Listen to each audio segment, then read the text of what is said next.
Come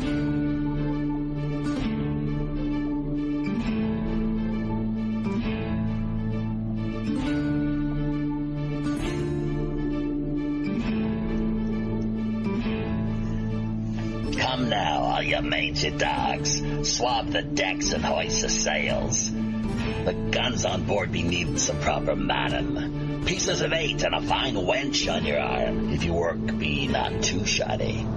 Careful not to flounder too badly, though, or you may have to dance the hempen jig as we see you to Davy Jones. Jeffy, my boy, on with the show.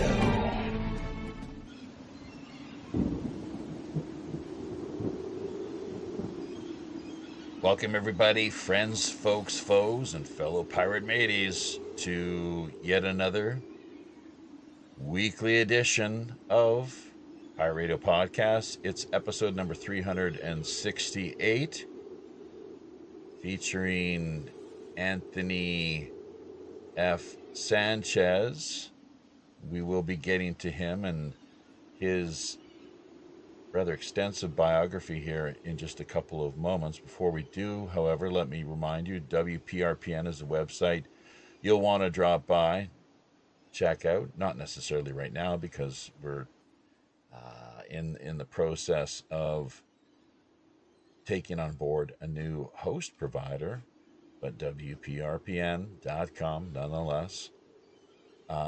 Bookmark it. And don't forget, of course, as always, am your trusted host and companion here, the Robin Hood's Chief Communications Officer, Jeffy Ryder. So if you like to help us out, if you appreciate the content and would like to do what you can to keep having things rolling along here smoothly, keeping the lights on, water running, all that sort of good stuff, hit us up via Patreon, our PayPal, of course, Pirate One Radio at protonmail.com. Check out the merchandising end of things via galacticfire.com. We've had a couple of recent inquiries on that front. That's really great to see people interested in the t-shirts and coffee mugs we have up for grabs. Digital support is always appreciated as well. And keep in mind that half of everything that you do donate goes directly back to charity. Hashtag WWRHD, what would Robin Hood do? So, yes, indeed, got to think of those people less fortunate than ourselves. I would imagine that would be a central part of the philosophy. Liking, commenting, sharing, remembering to hit subscription, notification buttons, always very much appreciated, as is passing word along to friends, family, and co-workers. The universe is a pretty big place. If it's just us, seems like an awful waste of space. Carl Sagan. I like that rhyme. Actually might have to steal that, incorporate that into one of my song lyrics. Thank you, Carl. Anthony F. Sanchez is a UAP and paranormal researcher, author, and software developer with over 20 years experience. Author of several books, he's appeared on Coast to Coast AM, Ancient Aliens, HBO Max, and spoke at the 2024 MUFON International Symposium. So definitely has his public speaking chops down, which is something that we're always working to do what we can to improve here ourselves via the Robin Hood. And getting to the rest, the balance of the bio here, just waiting for. There we go. We had a bit of a freeze with the Word file, unfortunately. So to add to this, he is also the founder of Ghost Hunter Apps. Hang on a second, folks. Bear with us. Getting a little bit out of control. It's like the the word file itself is now under some sort of spiritual possession itself. Some unknown force has overtaken and hijacked the computer. Who knows, huh? Founder of Ghost Hunter Apps, the creator of UFO Currents, and chancellor of Ethereal Sciences Academy, an online institution offering credentials in UAP NHI studies, parapsychology, and related fields. Also, the founder of MonkeyBot AI, Anthony brings a rare combination of field research, published authorship, and hands on technology development to the UAP and paranormal space. I do not consider myself a whistleblower. Instead, I'm a dedicated researcher. The commendation is rightfully owed to my network of insiders and informants who deserve immense recognition for their courage in disclosing sensitive information. My role is merely to study and present their revelations. Anthony F. Sanchez. So, yes, UFO Currents can be found on X, Facebook, Instagram, its own main web page as well too. So you're a busy guy, Anthony. Apologies for last week. That was a total. We completely dropped the ball. Obviously, I don't know. You might be reaching the age yourself, where sometimes you wonder, Yeah. how did that happen? But that's we did our best to apologize, of course, and accommodate and make amends. So it's a 1 week postponement. Here we are. Thanks for taking the time, making the effort. Great to have you. Thank you for having me. I'm grateful just to be on your show. So thank you so much. All right. Well, we're looking forward to this in a big way. So, and we will get you on camera here momentarily. We're just continuing with the slideshow at present. But is there anything in that bio overview intro that we may have missed out on? I wrote 3 books. You did mention that I wrote books. That's kind of what I'm known for. In 2011, I wrote UFO Highway, Right. which was controversial. And after that, I wrote UFO Nexus and then the Modern UFO UAP Researcher's Handbook.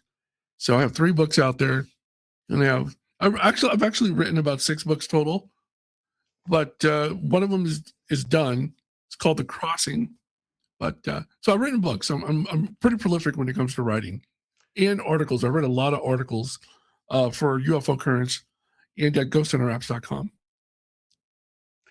Yeah, Dulce is what I guess the UFO Highway book focuses on. I believe you've also released an expanded edition on top of UFO that. Highway 2.0. So, I mean, we had Richard Souter on, I guess, about maybe 2 months ago, and you're probably familiar with him and his work. Have you not spoken to him recently? Dr. Richard Souter. Yes, that's right. Dr. Richard Souter. I guess, so I actually was on a show with him back in 2011.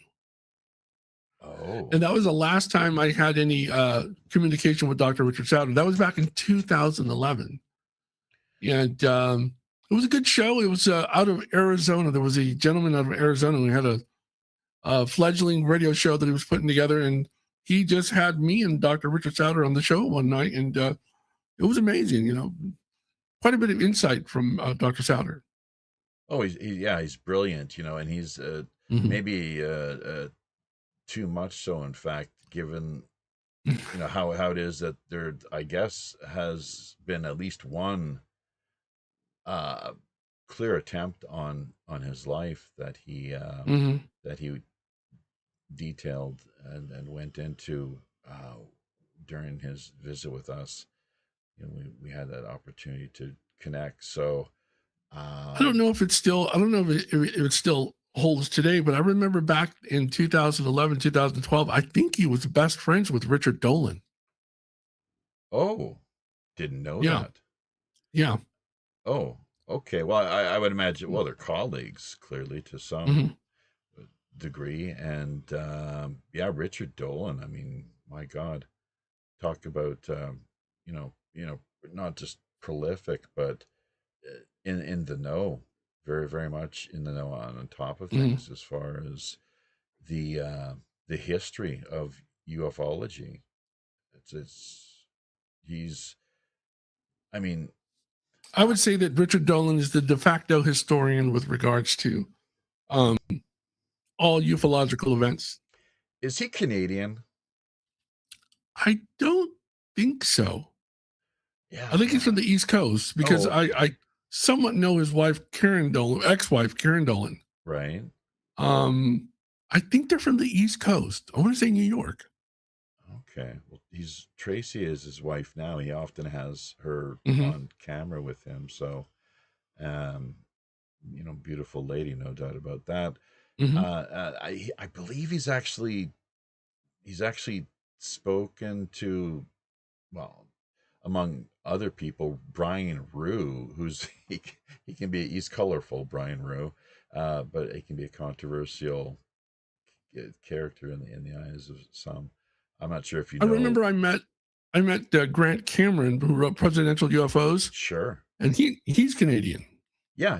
We've had Grant on a couple of times over the years as Mhm. well, and he's equally, just incredible researcher. So I would, someone such as yourself in that A tier kind of Mhm. higher upper shelf uh category, essentially, as far as the I mean, Robert Morningstar, is someone with a back in the day we were co-hosting, uh, Wow. helping the co-host. He invited us on, and that was really quite an honor. This year we've had some technical difficulties, hoping to Hmm. reconnect and get schedules straight. He's brought Discord on board. It's a little bit of a headache, to say the least. So we'll get on top of it here eventually, though, and manage to Sure. produce some further quality content together. But uh, yeah, okay. Well, what then are your? And I know there's a whole. We'd like to get to the ghost box end of things, Mhm. ideally. The Monkey Bot AI project that you've launched independently, from the sounds of Right. what you're saying during the pre-show interview, Hmm. brief chat that we had. And but disclosure itself, really, leaps and bounds as of late. What's your take on the whole thing? It's very interesting. In 2023, I wrote my book, UFO Nexus. And in that book, essentially, I crafted an entire dissertation on UAP disclosure. It's funny, a lot of people at the MUFON group that I belong to here in Northern California, they don't like using the term UAP. They prefer UFO Right. because they are considered old school. I don't know why they get upset over that. To me, it's like it's the same thing. Um, but disclosure has been something I've been talking about as far back as 2011, 2010, even. That eventually there was going to be this forthcoming from the government with regards to what they have been concealing from people for as far back as 80 years now.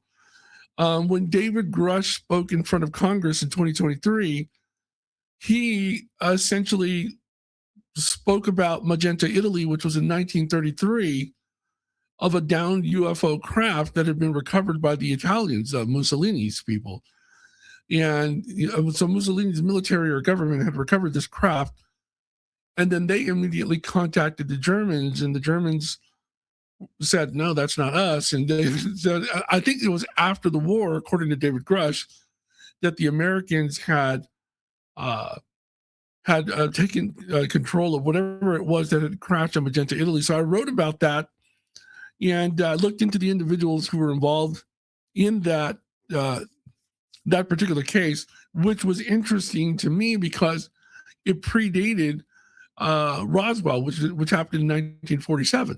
That's right. So in Roswell, New Mexico, we had W.W. Mac Brazel, the rancher on the Foster Ranch, who was witness to a debris field from a downed craft. And supposedly, according to some of the lore, there were four alien bodies, three of which were alive. One was deceased. Some people say that all four were deceased. I don't know who to believe. I spoke with Stanton Friedman at Angel Fire, New Mexico in 2010. I went to Janet Saylor's ASPE event, which was it was a conference that she had. And Stanton Friedman spoke. Several other people there from the Black Vault. John Greenwald Jr. Spoke there too. And Norio Hayakawa had introduced me to quite a bit of people, including Stanton Friedman and Greenwald and a whole bunch of people. But I remember that I met with some people from Roswell, New Mexico. And some of the information that I was privy to was kind of sensitive, to say the least, because some people didn't want to go on the record with what it was that they were telling me. And Jerry Pippin, who was, by the way, the entire reason I went there was to be on Jerry Pippin's radio show, the late Jerry Pippin, Sure. with Norio Hayakawa. Norio Hayakawa wrote the foreword to my book, UFO Highway. And I love Norio because Norio is of a very skeptical nature, but he's also open-minded. So there's critical thinking at play there. There's not this outright refusal to accept the existence of UFOs, or perhaps not non-human entities or aliens, whatever you want to call them. But it's always healthy to have this pushback on whatever it is you think you may have uncovered or have been told by others. For instance, when I interviewed this retired United States Air Force colonel, I managed to get his DD-214, and I filed a standard form 180, got the DD-214. I showed it to John Greenwald Jr. I showed it to quite a few people, and I want to say it's 50-50. Not everybody believes that it was a legitimate document. One gentleman way back at that time went so far as to contact the government, and they told him, "Oh, it was a fake document," but it's not a fake document. So this is where it gets kind of dicey. Right. When you start looking into the disclosure forthcoming, all of a sudden the government is admitting that UFOs exist, that perhaps non-human entities, as Grush refers to them as these biologics, that they do exist. So it's up to us, in the public, to synthesize all this data from all the various groups that's inbound and try and determine what's real and what's not real. For instance, the government has now released, I think, the fourth tranche or batch of UFO documents, videos, PDF files, Word documents, a myriad of documentation that's been released at I think it's war.gov/UFO, that website. And I've been trying to put together diagrams that essentially reconstruct the flow of that information to try and uncover anything that we may have missed in the past with regards to what has been recorded by the government, the military, and private groups like MUFON. And in 2024, when I was in Irving, Texas, speaking at the International Symposium for MUFON, I did two presentations, and one of them was on artificial intelligence. And I had said to the group, we should perhaps consider constructing our own LLM, a large language model that is focused on specific information, and that would be data of a ufological nature, going all the way back as far as we can, so that we can allow this machine that possesses this high level of compute to perform reasoning and inference on the data that a human typically can't do. I mean, that's the power of these large language models. They are based on these computers that supercomputers in these AI data centers that have untold amounts of computing abilities, and they use the GPU. You know, that's the difference between a CPU and a GPU. A CPU is you have one processor that's doing everything one at a time, whereas a GPU, you have thousands of microprocessors, little guys, all going at once. And it just gives you this incredible amount of computing power. So with that, what I was saying at the conference was that we should tap into this technology as it's now emerging. And I have a massive database that I've collected since 1989 of my own information that I've allowed my own LLM that I've constructed to delve into and essentially create 170,000 rows of heavily curated, concise bits of information with regards to every UFO case that I've ever looked into personally, and ones that have just come across the feed.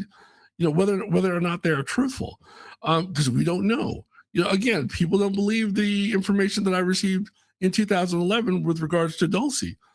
I believe it, and I'm sorry, but I believe it. And you know, I've been beaten down, you know, mercifully, you know, relentlessly by people over the years because of that, and it's okay. It's okay. Let's get into that, because it's I think an area where both you and Dr. Richard Souter more or less agree that there's something going on beneath the you know, the Dulce, I guess. Archuleta Mesa and Mount Archuleta, right. two actual different areas next to each other. It's a Navajo reservation, is that right? No, it's Apache. It's the Hickory Apache. Yeah. Okay. And I actually know some of the families. I actually stayed with some of the families there. I met with the Collado family, Nancy Collado, who's a former police officer, and her grandfather was the president of the tribal council. This is a funny story, but I think it was in 2000. Was it 2016 or was it 2012? I don't remember which visit it was. I'd have to look it up. But MUFON's Rick Prestel from MUFON here in Sacramento and we went to Dulce. This would have been 2012, I think. We went to Dulce, and the weekend that we were going there, Governor Jesse Ventura, who was at the time the governor of Minnesota, his son, and Sean Stone, who's Oliver Stone's son, the director, Sean Stone, they had a television show. So it was Tyrell Ventura, Sean Stone, and Jesse Ventura. They had a conspiracy theory show on TV. That's right. Cable network television. I wrote it. Yeah, MUFON. And they asked me to appear on that show for the Dulce episode that they were doing. And I was like, yes, I definitely want to be on that. Now, I traveled there. Unfortunately, I had work commitments, and I could not get there when they were shooting. So they were shooting on the Friday and Saturday, and I didn't arrive until Sunday. By Sunday, it was too late. But here's where it gets interesting. Because I had already had personal inroads and friendships with the Collado family and a couple other families there, the Left-Hand family, we were able to do what the governor wasn't able to do, and the TV crew weren't able to do. So for that episode, they wanted to go up to the top of the Archuleta Mesa. They didn't let them. For some reason, they thought they could just show up to Dulce and just, film wherever they wanted. You can't do it. Can't do like that. You have to ask permission. You have to make arrangements. But Nancy knew that we were coming. The Rick Prestel from MUFON and I were coming. So when we got there on Sunday, we went up to the Archuleta Mesa.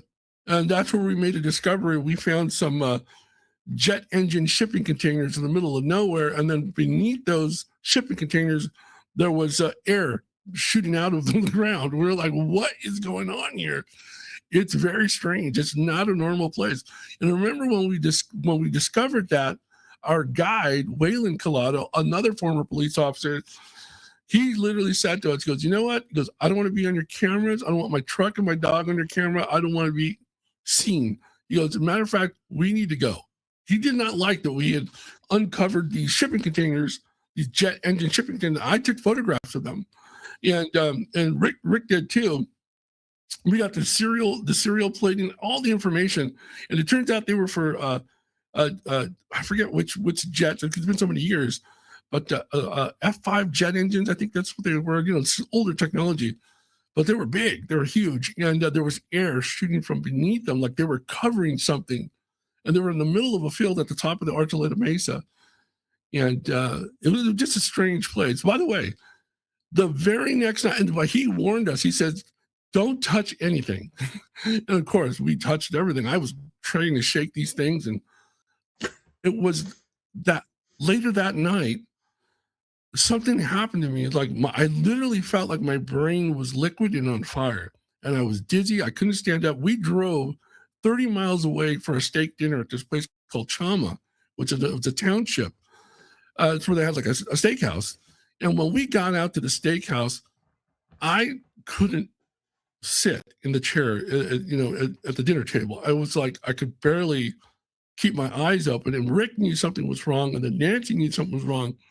So we had a really quick dinner, and then we went right back to Dulce.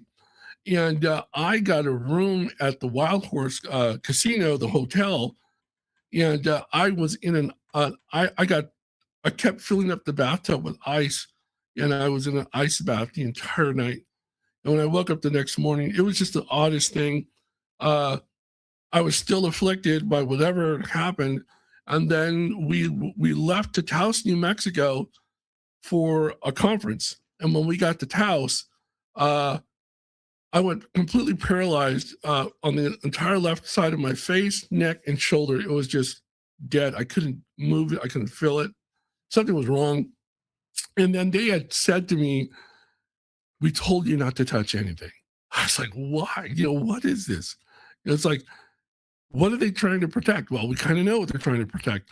I remember Norio Hayakawa had showed me a map from the I think it was the 60s, of seismic activity on the Archuleta Mesa. And I got to tell you, and I still have that image somewhere, it's a perfect grid. The seismic activity that was detected formed a perfect grid formation. It was a grid. I was like, what are they doing on there? Well, they're building something underneath there. And there were stories of all of these trucks. They were going back and forth during this construction phase. Nobody knew what was being built. They never saw what was being built. But all the people in the township there, Dulce, they saw these trucks and these construction companies coming and going with no markation.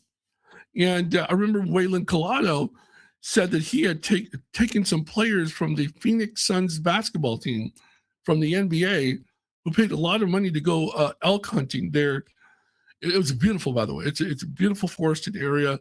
They call it a montane terrain, desert terrain. It's not desert, but they call it a montane desert terrain, but it's actually forested. It's because it can get so cold and dry, be so dry and cold at the same time, even though there's snow everywhere.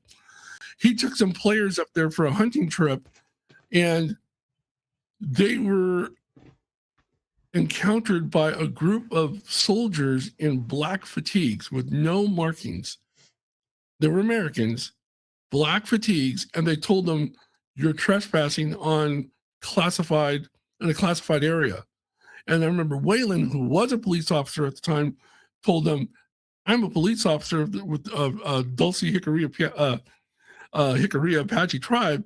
He goes, "And I have every right to be here. This is our land." And there was somewhat of a little bit back and forth, but it was contentious. But I remember that. The place is strange. It's strange. I met with the chief of police from Taos Pueblo, Gary Left Hand, because I knew his sons. Gary Left Hand was the ex-husband of Nancy Collado, and this guy's now the chief of police way on the other side of the state on Taos Pueblo, by Taos, New Mexico. And he told us stories of all of these half human, half animal, hybrids or whatever that were roaming the area by Dulce. but not the Archuleta Mesa itself, but somewhere called Mount Archuleta, which is I think west of it. And they saw UFOs, they saw craft coming and going from the mesa itself. And again, all of these hybrid human creatures.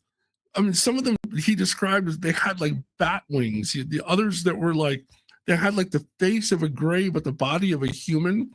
And just, I recorded them. I think I literally reconstructed 19 of the sketches that he did in front of us. I'm an artist, right? So I was able to put to memory everything that he sketched out for us on paper and then threw away or took with him. He did not want us to keep these images, but I sketched out everything that I had in memory. And I remember when we were in our motel room, Rick was like, "Oh my God, these are exactly what he did." I'm like, "Well, yeah, I've been doing art since I was a kid." So that was very fortunate that one of us knew how to draw. So the creatures were weird. Again, cryptids. We would call them cryptids, but it's funny how years later, Alex Jones and others were talking about these chimeras and these human hybrids, these human animal hybrids. And I don't know, it just gets really strange up there in Dulce, New Mexico, and it's beautiful. I went back in 2016 to speak at the Dulce UFO based conference. I spoke with Linda Moulton Howe. I spoke with Greg Bishop and quite a few other people. And it was just an interesting and amazing time. And Dulce is a very, very mysterious place. It's beautiful. Sure. It's gorgeous. But I do believe that there is an underground facility there. There is a massive base that's in operation. Look, Paul Benowitz, made these discoveries. And then he was infiltrated by Richard Doty from the AFOSI. It's very contentious. This entire, all of the stories and the facts behind Dulce become convoluted because at some point there was this infiltration from disinformation agents working for AFOSI out of Kirtland Air Force Base. I remember Norio Hayakawa took me to Kirtland Air Force Base. We went to Thunder Scientific. It's still there. That was the company that Paul Benowitz had owned and had been working from at the time when he was making all these discoveries about these strange radio signals emanating from the Manzano, I think it's called Coyote Canyon, which was by the Manzano nuclear underground storage, which we also went to. We went to the perimeter of it through the chain link fence. Can't go on it, obviously.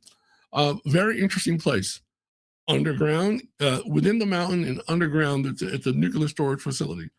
But from there, Coyote Canyon there, and from Dulce, from the direction of Dulce, New Mexico, Paul Benowitz believed that he had been picking up signals that were non-human signals. In 2011, I wrote a software application that I could install onto a laptop and use a USB dongle. And with that USB dongle, I was able to tap into the ISM, which is the Industrial Scientific and Medical Radio Frequency range. So it's the Bluetooth frequency. And everybody was thinking, this is kind of stupid, Anthony. Shouldn't you be trying to work with like shortwave and all these other? I'm like, yeah, but I just have a feeling that if I'm not trying to find voices, I'm trying to find signals. So I wrote this software and I took it to Rachel, Nevada. And then we went to Alamo, Nevada. We stayed in Alamo, but we went to the black mailbox and we went to the gate. We went to one of the gate entrances where you see the camo dudes up on the hill. And I just ran my software for like 8 straight hours, recording everything. And what my software did was it tapped into the ISM frequency range, and it was detecting signals of patterns that would emerge. So I would assign audio to each frequency range, and then each level, each strength within the frequency was the signal strength. And so I think I had like 8,000 MP3 individual MP3 files, each assigned to a frequency and a specific signal strength. And then from that, I could literally see patterns emerging. So I'm not going to say it was equivalent to what Paul Benowitz did, but it was interesting. Radio frequency interference is what it was. Radio frequency interference. Well, that's quite something. And yeah, I mean, it's great that you've got such, talents. You're so capable in that capacity. If everyone can just bring to the table, as I often like to say, what their strengths are, what abilities they have, how in what fields they excel, and everyone, I think that makes clearly, it makes the whole community a lot stronger. That's the whole point, frankly, of building community, is everyone contributes what they can, so on the basis of their talents and abilities. But let me just say, going back to the hybrid business, this, I guess, is what, and now I'm guessing you may have spoken to Bill Burns over the years, presumably, or met him at various points. So we'd hope we'd reached out to him and tried to get him on the show a number of years ago, but to no avail. So he's, I don't think people really hear or see too much of him as of late, semi-retired basically. But their UFO Hunters series, after 3 years, and they had really high ratings, I guess. They were doing extremely well. They had top level advertisers, like BMW and all kinds of really prestigious brand names that were supporting the UFO Hunter series. It was promptly shut down on over what apparently they had stumbled upon. I think they had been presented with essentially proof of a human hybrid program that was for the powers that be. It was a bridge too far. Do you know much about that? Can you fill in some of the blanks?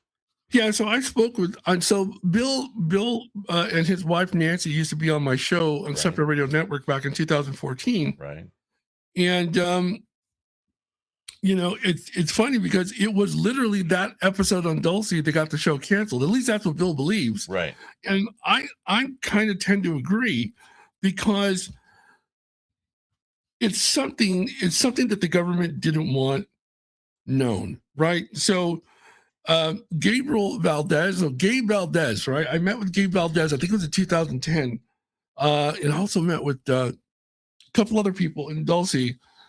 That was Gabe Valdez who presented the photograph in that episode showing what appeared to be a calf with exhibiting human traits as well. It's right. It's at like a human ear, and it was just not very appealing to the eye, shall we say? Correct. So I spoke with Bill and Pat Uskert. So Pat Uskert was the other guy who used to wear the baseball hat on the show. Right. Sure.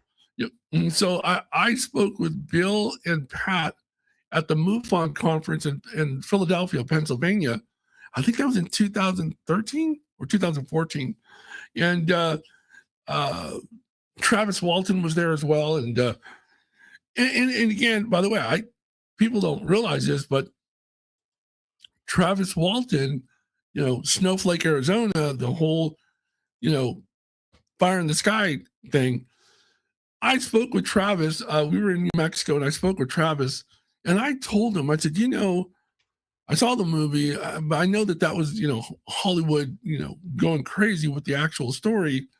Yeah, but if you read his book, Fire in the Sky, his version of the book, it's a different story, and he talks about going inside of a mountain with these aliens and people, or what looked like people wearing these uniforms.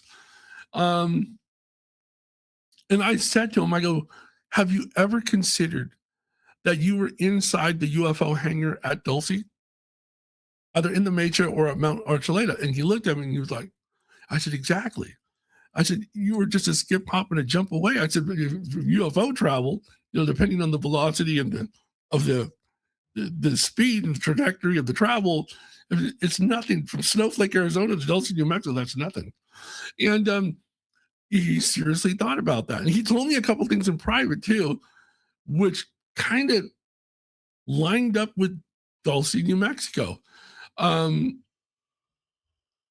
It's been so many years ago. I don't know if he's spoken about it since, but he had a genetic testing done on himself, and some interesting information emerged about his bloodlines. And it's like, if you read the UFO highway story, it talks about where these gray aliens came from, who they were with originally at the beginning, these progenitors, these Austra albus, these progenitors of the Anunnaki, and or progenitors of the Anunnaki.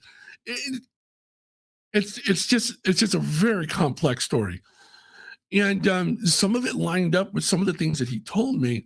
But again, I said to Travis, I go, I think you were at Dulce, New Mexico, in this mountain, in this UFO hangar that you were at. I said, I think those were the Grays, and I think you were with the human contingent or the human hybrid contingent working there at Dulce.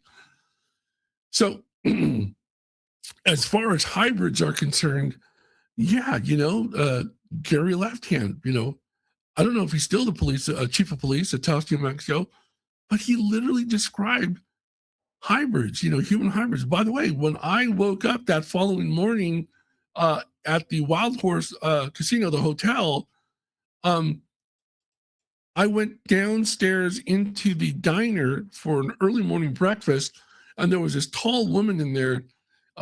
She was gorgeous, and there was something odd about her.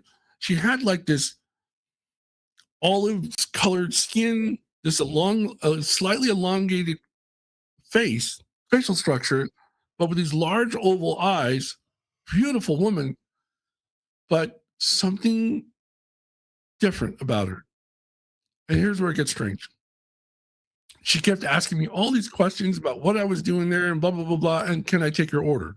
I was like, of course. So she kept serving me coffee. We were talking, and I noticed she was the only one working there. A few hours later, Rick Purcell picks me up, and we go back to the Collato's house, Nancy Collado, Waylon Collado, and I was telling them about this lady, and Nancy goes, there is no lady that works there that, as you described. She said her 18-year-old niece and this 80-year-old woman are the ones that work there. And I'm like, that's not who was serving me. That's not who I was talking to. And then Nancy and then we're thinking, you were talking to somebody that's not human. And then I met with Carrie Cassidy from Project Camelot, and Carrie ended up telling me, yeah, you were speaking with somebody who wasn't human. I'm like, what? Just based on the description that I gave, this elongated face with these large oval eyes, beautiful woman, but very tall, by the way, very tall. And she didn't look like Native American. All the people in Dulce are Native Americans, or the Hickory Apache American Indians. She didn't appear to be Native American. It was something else, but I couldn't figure it out. And was I speaking to a hybrid? I don't know. Carrie Cassidy says I was. David Wilcock. Yeah. I met with David Wilcock at Bucks County, Pennsylvania, and he said you were talking to a hybrid. And I was like, okay. So I don't know. That's pretty bizarre. Speaking of David Wilcock, it would be interesting to, to at least acknowledge his recent tragic passing, of course. I'm not sure what thoughts you have regarding the whole matter, but right. So I've been longtime friends with Carrie Cassidy. I've known Carrie Cassidy since 2012. And David Wilcock came into the scene because of Carrie Cassidy. So it was Carrie Cassidy who provided David Wilcock Wilcock the platform initially to become who he eventually became. I met again with David Wilcock in Bucks County, Pennsylvania, where we were at a private event, and thrown by a couple of gentlemen who I later became good friends with. I still know them. I still talk to them recently. As a matter of fact, when David Wilcock passed away, we were on the phone together for an hour. They threw this event called The Gathering, and at that event was everybody. That's where I had this a smoke with Grant Cameron out on the balcony or patio of this one place that we had all gathered. I had a cigar. Grant Cameron had a cigarette, and I think his partner or his wife was with him.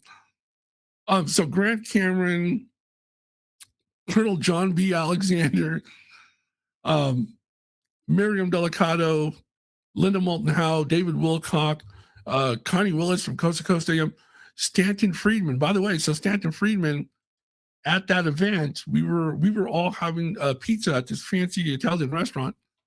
It was a nice Italian restaurant. It wasn't fancy. It was nice. And while we were there, I believe that's when Stanton had received a phone call that his son had passed away in a car accident. Wow. So he had to leave.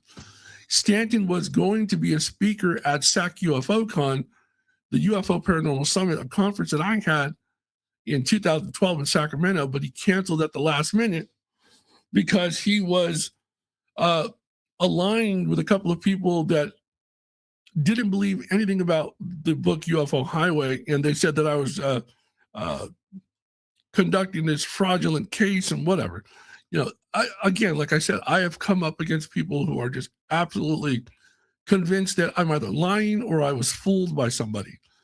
So anyway, at the last minute, Stan Friedman, after I had spent over an hour speaking with him, I had a great time speaking with him in Angel Fire, New Mexico, at Janet Saylor's event. He just canceled at the last minute, which was very disappointing. But I ended up having Jay Widener, George Norrie, Bill Murphy from Fact or Fake Paranormal Files on the Sci-Fi Network, and his wife, and his beautiful wife, Anita, Carrie Cassidy, Noria Hayakawa. I had a bunch of people there at the conference, and Ed Grimsley, the guy that the night vision goggles, the Gen 3 night vision goggles, he's the guy that pioneered that. Really? We had an amazing conference, but I was able to speak with Stanton again, and he said that to me that it had to do with he was working with somebody in New Mexico who was his business partner, sort of, in publishing. I don't know if they were writing books together or they had written books together, but that was one of the people that who initially was talking to me heavily about Dulcie, providing me with bunches of information, and then later changed his mind based on somebody else's inquiry and pseudo investigation, as I call it. And that's okay. That's okay. We made amends at the Bucks County event, but sadly, yeah, that's when his son passed away. It was devastating. It was devastating. Sure. Yeah. Was that out in the Maritimes? In Bucks County, Pennsylvania? No. Stanton himself lived in the Canadian Maritimes, did he not? I don't know. I don't know. No, he was an East Coaster out there, I think, for quite a few years, in Nova Scotia, right? Something like that. So anyway, I guess you're not clear on the details, but that's just not on where he lived. No. Yeah, just terrible, crushing news too. I just knew him briefly through the conference circuit. Right. So his son made it to heaven before he did. I think it was a car accident. Yeah. So watch how you drive, folks. And not only that, but as my father taught me when I was younger, watch out for the other guy. It's not necessarily you. It's the other, how the other people are conducting themselves on the road. So anyways, all right. But David Wilcock, you had asked about David Wilcock. Sure. So Dr. Annie Fitzpatrick, who is a good friend of mine. She's from Staten Island, New York. She was my partner. We were like best buddies at that conference, the gathering. It was a private get together, and very, very exclusive. Really, really, really nice.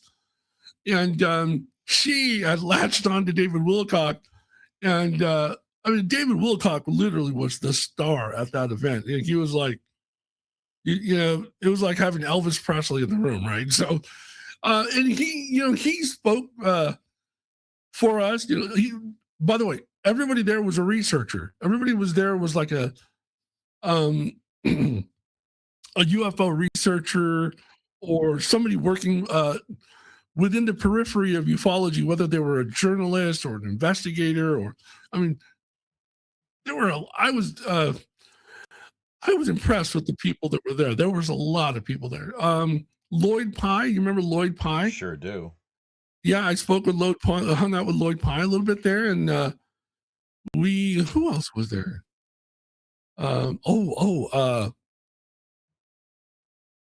From Colorado. I forget his name. Controversial. What was he best known for? He's the one that had the UFOs or the alien peeking into his window. What was his name? Yeah, I think I know who you're referencing. Wasn't he later linked to some sort of alleged a child? Yes. We won't say. Yes, on YouTube because I would say he was bigger than David Wilcock at the gathering. He had like, this is not an exaggeration. He had like 20 people following him. They were like devoted followers of his. Very attractive women, by the way. And I remember Dr. Annie and my buddy Annie, we were like, look at this group. We just kept staring at this group that was following him everywhere. And I remember I met with his wife, and she wrote the book From My Side of the Bed. That was the title of her book. But I can't believe it. Yeah, that was the name. That was the title of her book. Well, I can't believe that I am not remembering all the names of all the people that were there, but there was a ton of people there. Yeah, it was an amazing event. But David Wilcock spoke. He spoke brilliantly, clearly, and this was before all of the controversial stuff happened. He met with a gentleman whose name I'm not going to say because that guy is very litigious. He sues anybody who mentions his name. And in a negative context, presumably. In any context. He so much as mentions his name or what he thinks he owns the trademark to. Look, in the 1960s, people were talking about the secret space program. But in the 2010s, this guy trademarked it and said he owns it. So I'm not going to even mention his name. But that's who I just said his name. That's who David Wilcock. Corey Hart. Oh, Sunglasses at Night, right? Oh, yeah. That guy. So like that song. Anyhow, I hope Jay Widener watches this because he'll get a kick out of it. But David Wilcock and this guy, they got together and they started talking about this new group of aliens and this program in space that was secret. That's how I'll say it that way. And it blew up. It blew up. And but according to Jay Widener and a lot of other people, Corey Good was I said it again. That guy. By the way, Darcy Weir, who is a great documentarian, who did a documentary called The Underground, and he mentioned my book in The Underground. He had asked me to be in that documentary alongside Richard Dolan and others, but I was contractually aligned with this group from Hollywood, and they had bought the book option, the UFO Highway, and I technically wasn't allowed to do anything at that point. But he still managed to get my book, not me, but my book and facets of my book into the documentary. Darcy Weir did a recent documentary on this gentleman who I keep accidentally mentioning and David Wilcock and the whole story behind that, how it ultimately led to David Wilcock leaving the Gaia television network, losing his job and all these other things. I do know the whole story because I followed Jay Widener, who's a friend of mine, who spoke at my conference, and ultimately Jay had me appear on multiple episodes on Gaia TV. So there's a network called Gaia, and I appeared on several of their episodes. Really, really amazing network, incredible people. And I appeared with George Norrie, and then I did some filming for Jay Widener, who's an incredible producer and filmmaker. Yeah, we had him on the show once, actually. I'd like to get him back again at some point. He's a oh yeah. I love Jay. Oh, I remember way back in the day, he was on the radio with, he would do shows with Jeff Rentz. You remember Jeff Rentz way back in the day? He's still around, isn't he? He didn't pass. I don't know. I don't It's think been he years passed. since John Barber passed away a couple of weeks ago, but someone who did a lot of work. I think I was on John's show, John Barber show. I think I was on his show. Okay. Yeah. So he was mostly a JFK kind of guy. I'm not sure how deeply he ventured into the world of UFOs. So and I remember Jerry Pippin was a huge JFK guy. Yeah. He pretty much covered. He covered it all, didn't he? Oh yeah. Jim Mars, another great legend, of course. I interviewed Jim in 2017. I have a recording of an hour-long conference with Jamie Havican out of Florida, Jim Mars, and myself from 2017, and I never released it. It's over an hour. Is that Jay? Maybe I should release that. That's Jay Dyer's significant other, is that right? Jamie Havican, or do I have that? Is that the wrong name?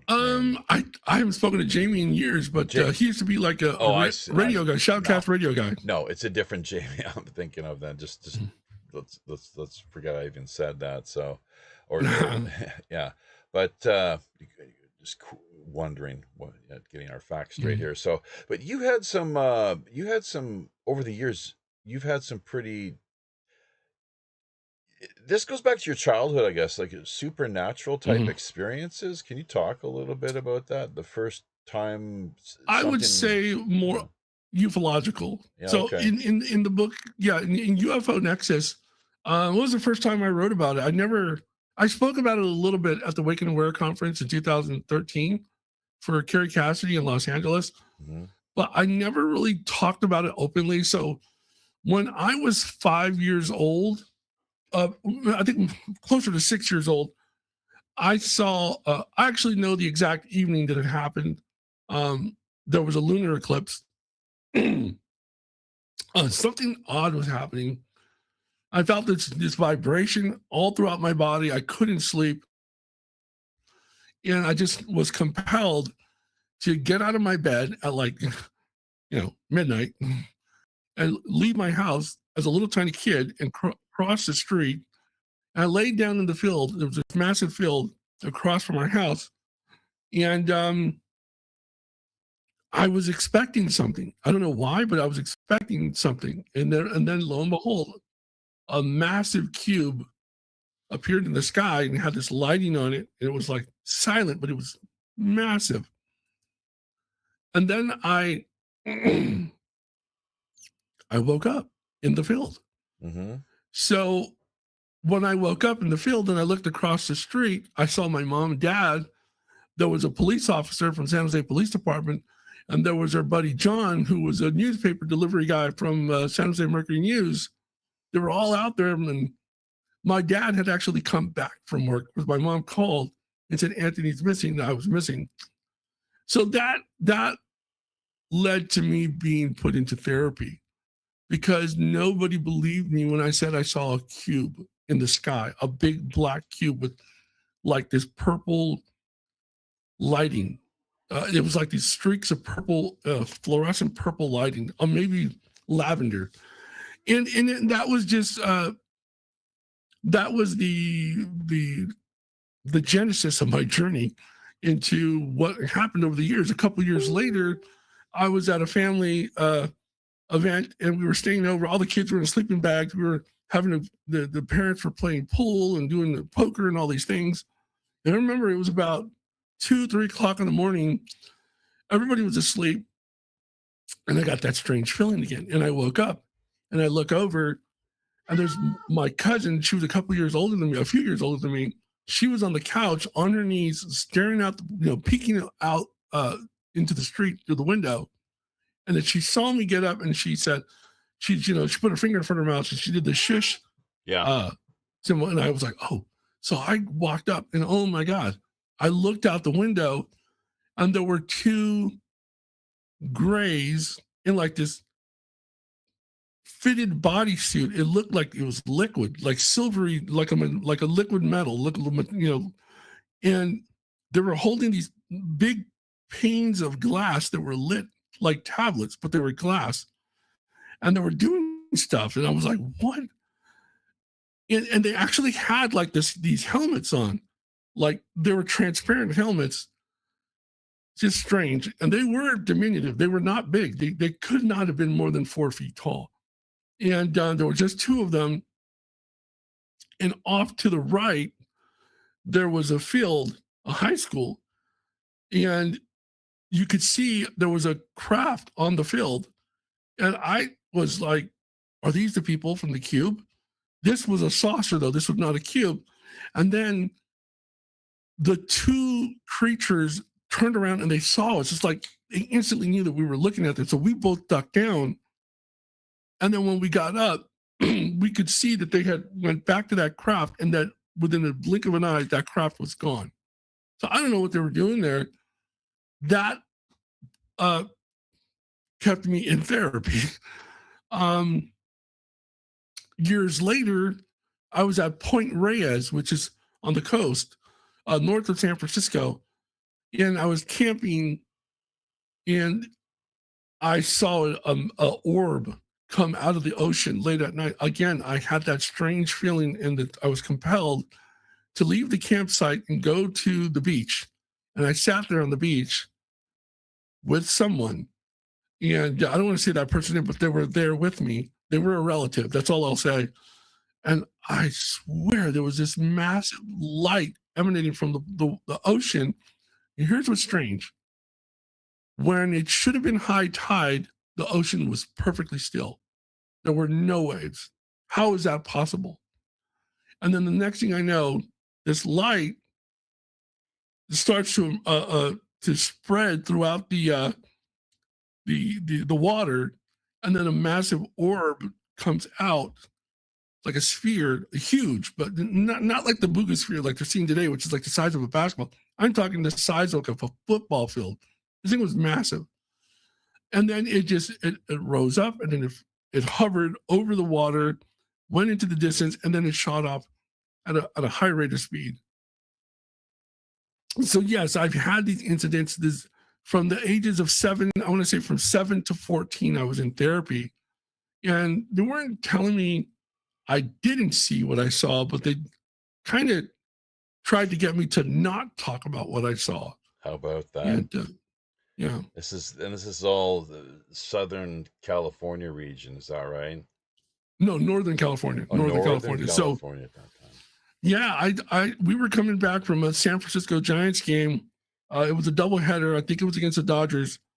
And it was my dad, my uncle, and my little brother. My little brother was asleep in the back seat.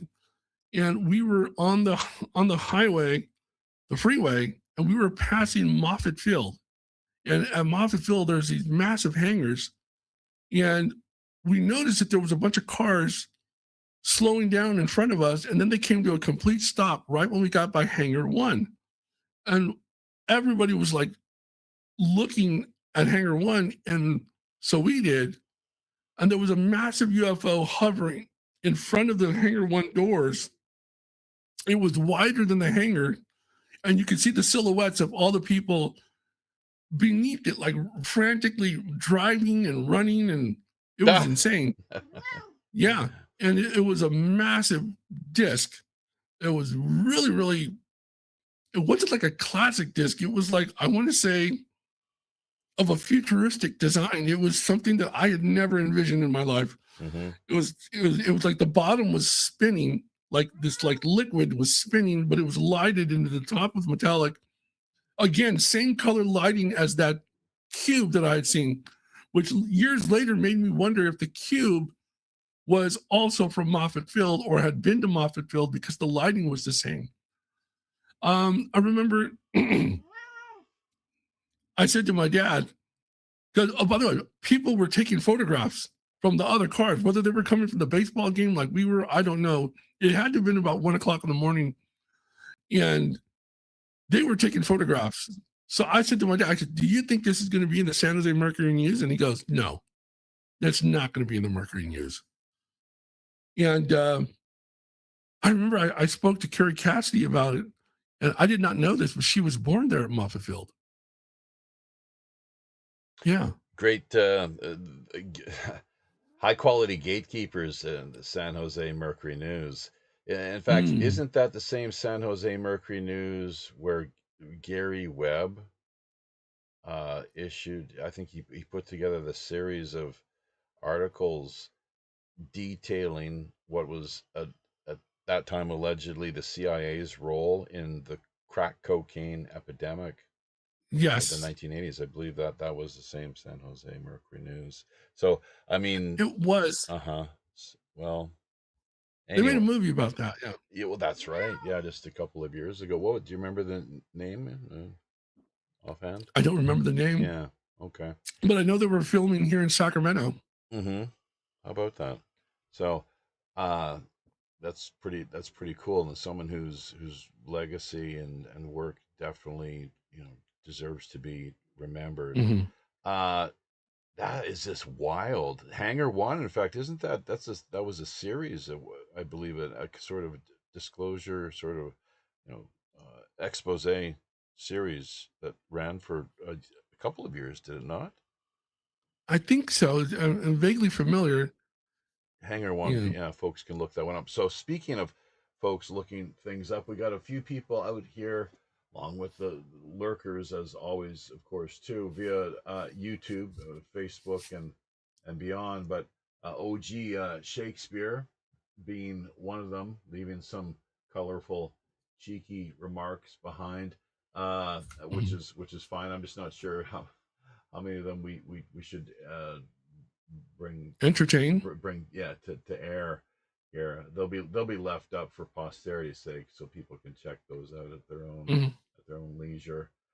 Bandit 1984 as well. Welcome. These are a couple of newbies that we're not overly familiar with, actually, not to this point. So welcome, folks. John Lear posting pics from an Arnold, or I guess a Schwarzenegger movie, saying it was Dulce, didn't help either.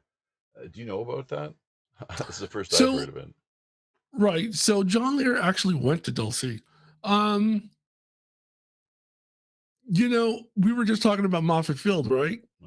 So John Lear used to have a website called The Living Moon. Oh, yeah. I think it might still be up. And that was the website that was kind of controversial because he was talking about this 2-mile tall tower on the moon that essentially was like a transmitter for human souls or something to that effect. But the reason why I bring it up is because I had an encounter with a gentleman who took his own life outside of an abandoned McDonald's at Moffett Field. And that abandoned McDonald's is where years later they had discovered thousands of reels of film from NASA that they thought they had lost of the moon landing and a bunch of other rocket missions and space missions, moon missions and stuff. And this is San Francisco, did you say?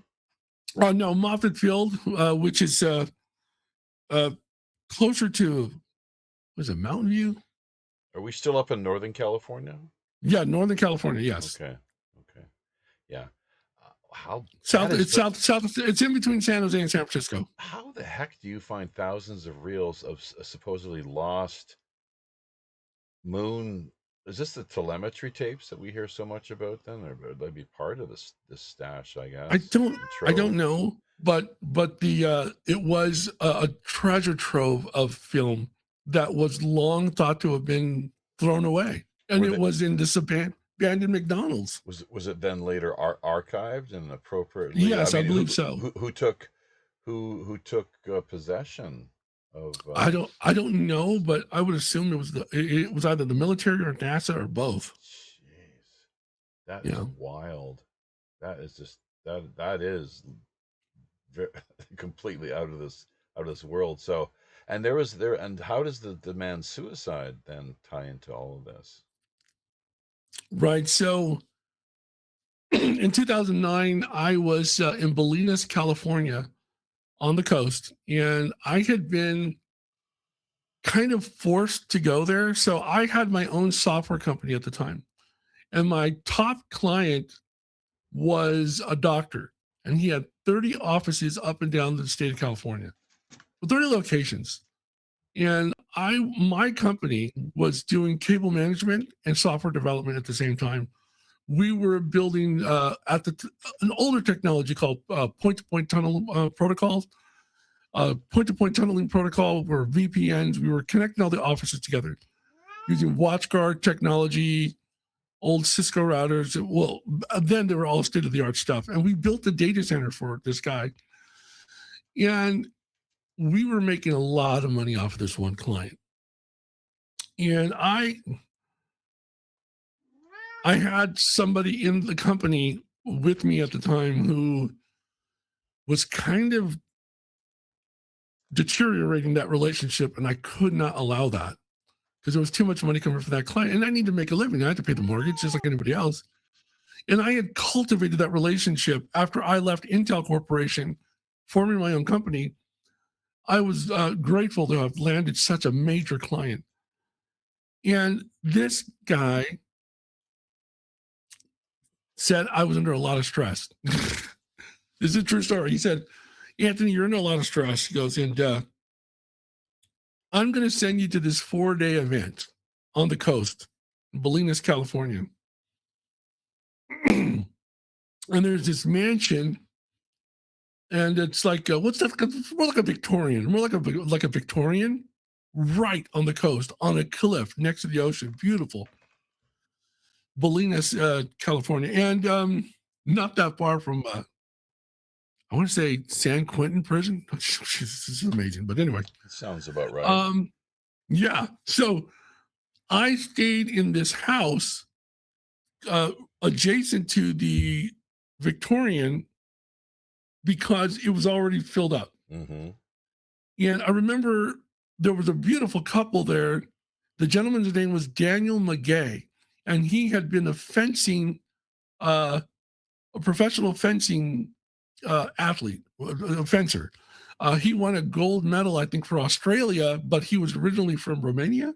Mm-hmm. But it was funny because at that time, my wife was taking my son. I think he was only 11 years old. They literally were taking fencing lessons. So talk about synchronicity that I met Daniel McGay, mm-hmm. and I ended up buying his book and having him autograph it for my son. But at that event, there was a lady and her mother who stayed in the house that I stayed. And this was a mindfulness retreat. It was like a retreat. So you went there to learn about mindfulness, meditation. It was kind of, it was a beautiful event. And everybody that was there was very wealthy, except me. These were very wealthy people. Most of them were in the medical field, like neurosurgeons, doctors. Was this secular? Excuse me, sorry to jump in. Was this secular meditation, mindfulness, or Buddhist related? I wouldn't say secular, but right. but there was an infusion of Buddhist traditions, but it wasn't a Buddhist event.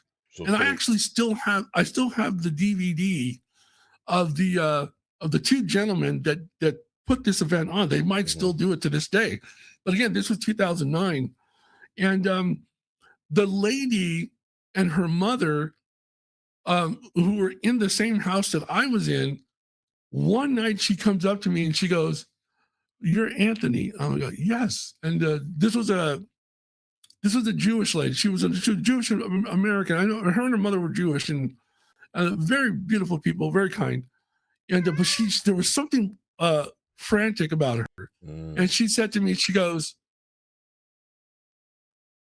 "Doctor," the guy that was my client, Dr. L, I'll just say Dr. L, because I'm the reason why you're here.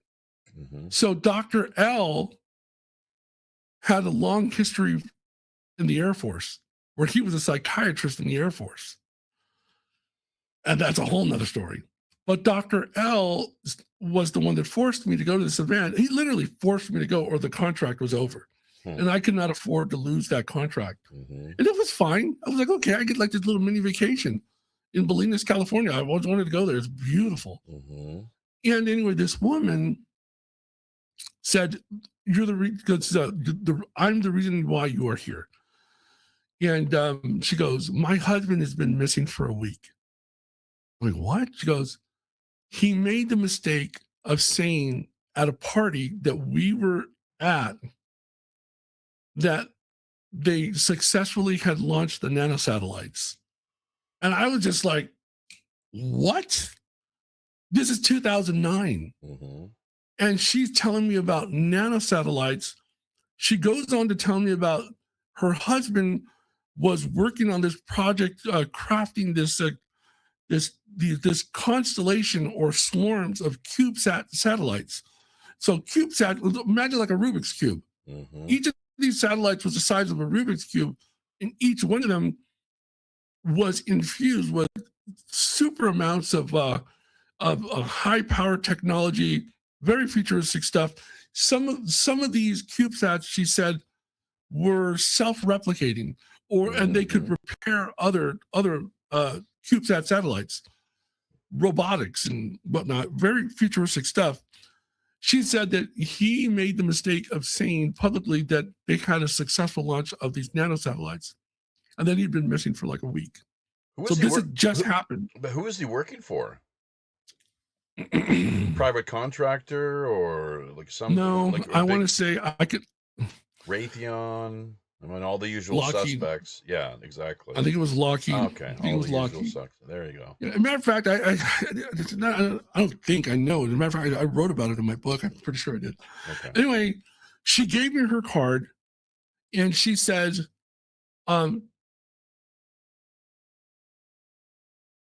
she said, "Did I know of anybody who could find her husband?" And I was like, I at the time was a very, very involved UFO researcher. And a lot of that research touched back on special access programs, or at least investigating special access programs that potentially worked on reverse engineered alien technology, whereby the government or the aerospace companies or any facet of the military industrial complex was utilizing this technology, these reverse engineered technologies, for purposes of enhancing our defense systems, right? So in this particular case, these nanosatellites happen to coincide with the Boeing X-37B, which is that mini space shuttle. You know what I'm talking about? Haven't seen that one yet. No. Yeah, the one that flies these 287-day classified missions where nobody knows what it's doing up there. Uh-huh. She alluded to the fact that the X-37B was the delivery component for these CubeSat satellites, these swarms or constellations. And her husband was somehow tied into all of this, obviously. Her husband, so inside right. So her husband was found in a car next to that abandoned McDonald's at Moffett Field, allegedly having taken his own life. Allegedly, and the only person that knew about this other than me was Carrie Cassidy from Project Camelot, which is weird, but I hadn't met Carrie Cassidy at that point. This happened in 2009. I hadn't met Carrie Cassidy until 2011, 2012. To who did he make this announcement and make this public, or at least this claim that these this nanotechnology, the satellites had self-replicating on top of that, which a lot of us, of course, have heard about? Who was his audience? Who was he talking to? Was it a live stream? That was never made clear to me. Apart from other people from Lockheed were there, and there may have been people from the military there as well. Whether it was the Air Force, I don't know. But I was never told who was there apart from she did say coworkers. She said coworkers, and she alluded to the fact that there were people from I'm going to say the Air Force. So he came home. He came home and shared this information with his wife that he'd made this public, and then within a very no, she was there. She was there when he made it public. She was there at the meeting. I see. Okay, Mhm. so she was a part of this then herself as well. Right. Did you suspect that he'd gone out and killed himself, or that there was? I more? didn't believe he. No, I believe somebody else took his life. I don't think he would have. Based on what she told me about him, there's no way he would have done that. And this wouldn't be the first time something like this has happened either. From what we hear and what we're told. You know, people, things are changing and loosening up, maybe to some extent. Currently, within the context of everything that's happening on the disclosure front, obviously. But this is what year? 2009. Yeah. So, gee, I that's a tough one. It sends a clear message, I guess. 2009 was the same year that Bill Burns' show was taken off the air. Well, and just Eisenhower's warning of the military-industrial complex. It's great that he took a lot of courage for him to, with his farewell to the nation speech, and make that one of his parting, thoughts. Have you had Laura Eisenhower on your show yet? No, we've reached out to her, tried to connect, and she's a friend of mine. I'll let her know. Okay. I was under the impression she might not, for whatever reason, she might not be a fan of ours. I don't know. know. How rumors get started, word gets around, and whisper campaigns. It's like, oh well, don't go on that show over there. Don't talk to that person, and what have you. But I will say this, based on the experience that I've had on the show tonight, she would be an amazing guest on this show. I mean, she has so much information. Brad Olson. Have you ever had Brad Olson on your show? Sure. We had Brad on once a couple years past. It was a really it was a great experience. We seemed to have both had a wonderful time. I think we might have had a co-host as well, which we occasionally do. It's not just always me here trying to help hold things down, the flow of conversation. No, Laura is awesome, man. Laura, she has so much information. She is such a great person. She just again, another treasure trove of information. And that was her grandfather, great grandfather or grandfather. Right. So yeah. Okay. Well, we're open to it, definitely. So if you could help facilitate something like that, that'd be much appreciated. So, and she's authored a book, an amazing book, and I was able to write a blurb for that book, and she just did an incredible job. So, the name of which is what? It's been a couple of years. I can look it up. I'll go to Brad Olson's site. It's right there on the cover. I'll look it up for you real fast. And Brad just did an interview on Antarctica on his book. Yeah, in fact, that's one of the main reasons we had him on board. I think it was just a year ago, actually. So in case people are wondering as well, let's not forget, we are speaking with Anthony F. Sanchez. We included as part of the slideshow, Anthony Sanchez, it turns out, is a more common name than what some might think. And with our quick little web search, we came up with a few rather unsavory Anthony Sanchez characters. Not yourself, of course, but people that have in the past been executed and all sorts of. It's like, whoa, this is so. Thank God for the Anthony Effin, or the Effin Sanchez, the Effin Sanchez. That's right. Right. So it's so funny because Antonio Sanchez in Spanish is the equivalent to Joe Smith. Oh, I makes total sense, really. Just I myself, not of Hispanic, origins or influence. I love Spanish, and I French, Spanish especially, but just was not raised in that culture environment, unfortunately. So, but there Yeah. you So go. Laura's book, it's called "Awakening the Truth Frequency into the Unified Field," and I wrote a blurb. Okay. I wrote a blurb for that book. So Right. it's a really good book. Yeah. Nikola Tesla, speaking of awakening the truth frequency, I mean that's what I share here with my adult students, just as a reminder, mostly because a lot of people don't stop to reflect upon or think about these things all too often. But Tesla, what he had to say is that if you're in search of truth, look at vibration and frequency. That's the Mm-hmm. place to really hone in on. And I often use the analogy, the story. It's really quite fascinating. Both Socrates and the Buddha were approached, and different people, different times, different parts of the world. Uh, by I guess a couple hundred years, really, and at spanning a sizable distance geographically. But they were both approached. The stories of them both being approached by musicians, and one asking Socrates, well, first the Buddha, what is enlightenment, and then Socrates a couple hundred years later, what is eudaimonia?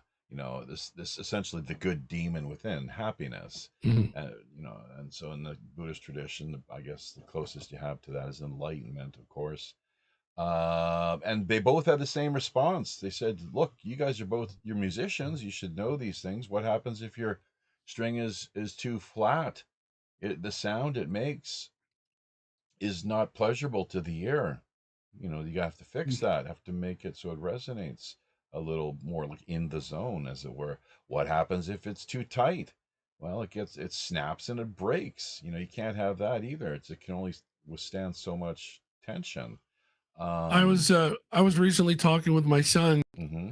and and Rick Prestel from MUFON. He's a good guy. He's always over here, and we were having this conversation. And I remember years ago, I had heard somebody at one of the conferences say that it is possible that because the bonds between atoms and molecules vibrate at specific frequencies, technically, everything consisting of atoms, if you are modulating or resonating, whatever the word is, at a specific frequency, your hand, your body could go through physical matter made up of other atoms that are at that same frequency. I'm not a physicist, but it just sounds incredible to me if that is true. It's quite something. Yeah. I mean, there's so much more that than we could possibly conceive of, that as far as the paranormal, of course, and Mm-hmm. it's just beyond our I tell ken. people this because one of the things that I do is I research the paranormal as well as the ufological, Mm-hmm. and it's strange that in the last 3 to 5 years we've seen this confluence of both the paranormal and the UFO worlds colliding. There's a confluence. It's this collision, um, because what does that is this supernatural or this religious. I want to say this pseudo religious supernatural cloud over it all, because now you have everybody talking about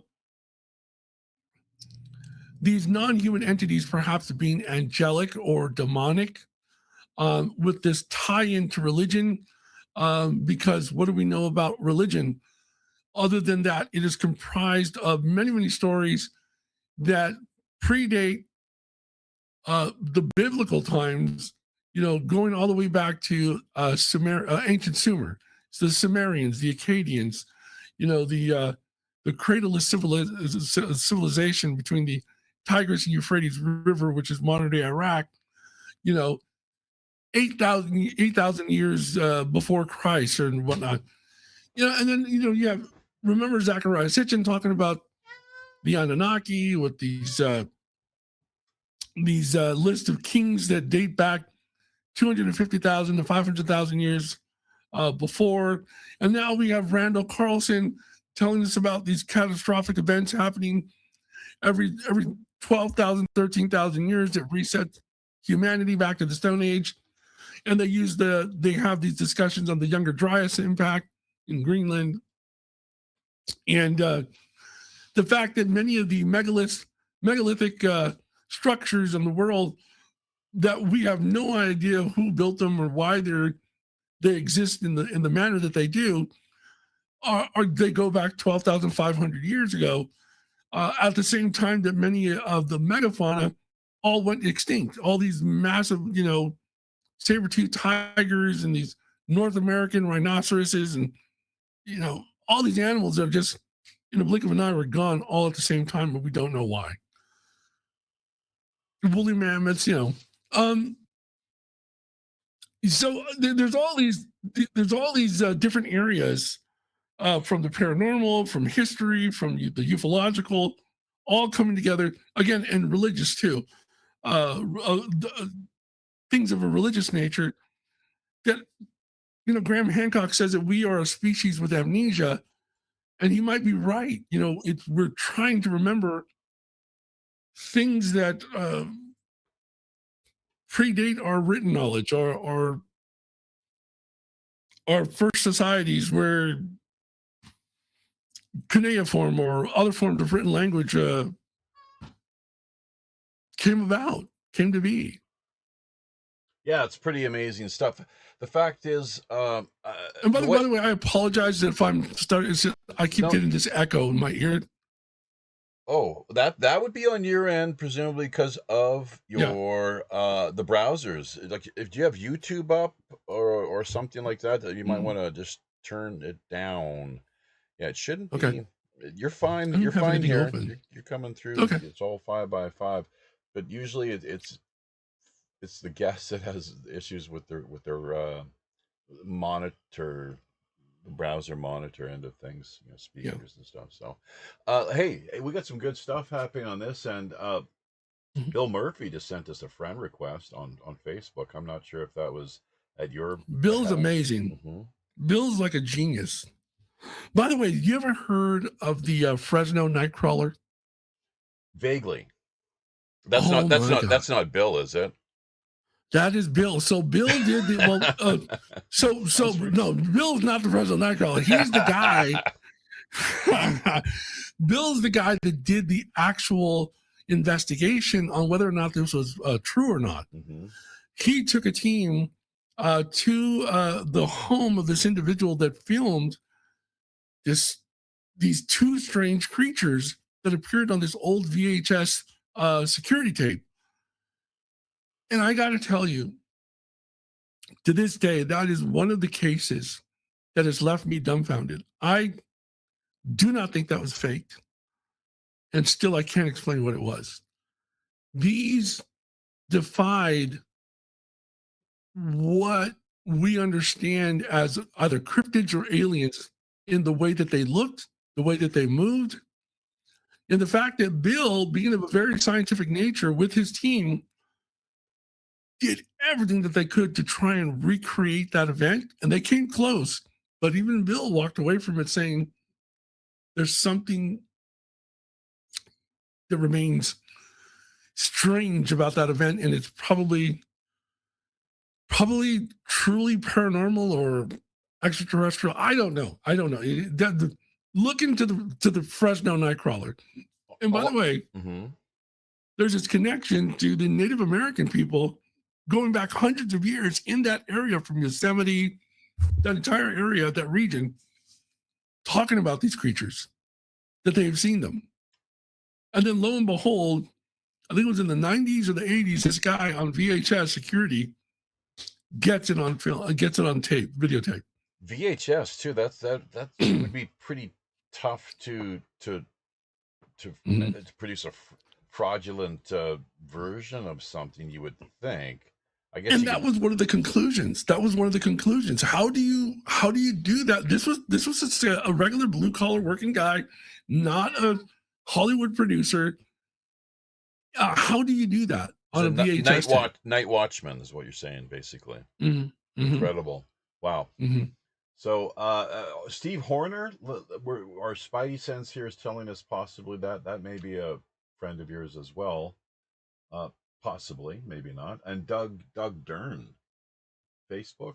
Those names ring a bell? Maybe they're just people that follow your work because they've reached out to us here in the last I have few minutes. those names do sound familiar to me. I have thousands of people that I'm friends with on Facebook. You know, it is on Facebook. If you're in my age group, your 50s and 60s, all of us are on Facebook. Why do they say that about Facebook? Are we the old? Is that the old people social media? That's why I'm on Facebook.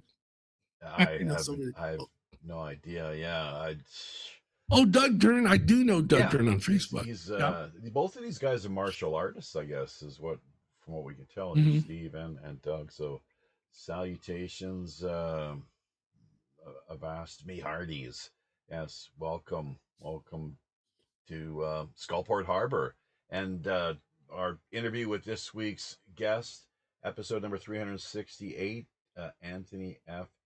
Sanchez, renowned ufologist, author, paranormal investigator. Yeah, I saw in the live chat.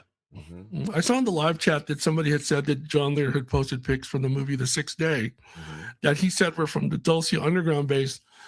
And you know, when John was getting older, he did things like that, and I don't think he did it to be malicious or to be fraudulent.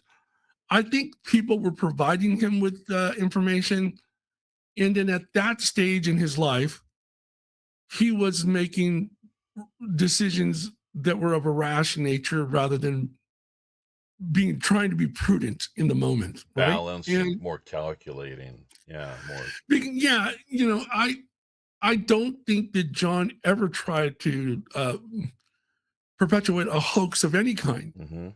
And I just think that in his later years, he was susceptible to a lot. Sure. How old was when he passed away? 82? He had to have been in his 80s because he was in 1989 when him and Art? Bob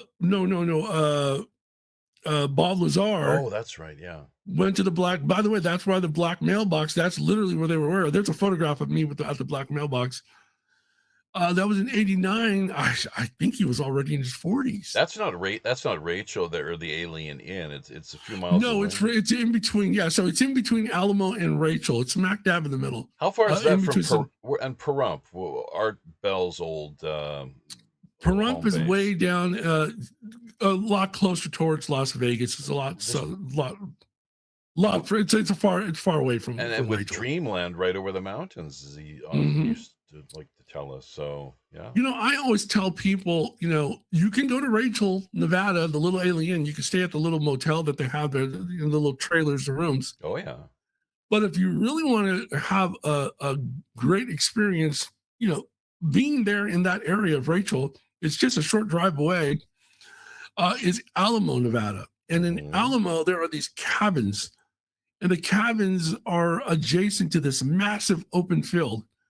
And on the other side of the field is a mountain range. And guess what's on the other side of the mountains? Area 51. Wow.